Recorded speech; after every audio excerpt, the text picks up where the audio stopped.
சம்பவத்துல பல்வேறு சதிகள் இருக்கிறதா நிறைய பேர் சமூக வலைதளங்கள்ல பதிவு பண்ணாங்க. அவதூறு பரப்புறாங்கன்னு சொல்லி அரசு நடந்துகிட்டே இருக்கு, தொடர்ந்து கைது நடந்துட்டே இருக்கு.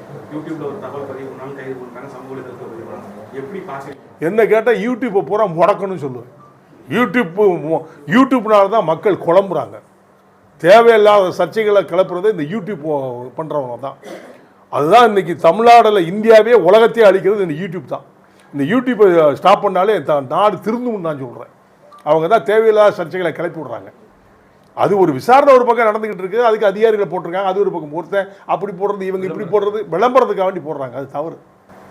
விஜய் வந்து பாஜக தான் ஏக்குது அப்படிங்கிற மாதிரி அவர் சி டீம் அப்படிலாம் வந்து தொடர்ச்சியாக சொல்லிட்டு அதான் சொல்லல, இப்போதான் சொல்லல, யூடியூப் தான் இதெல்லாம் புரளி கிளப்புறாங்க.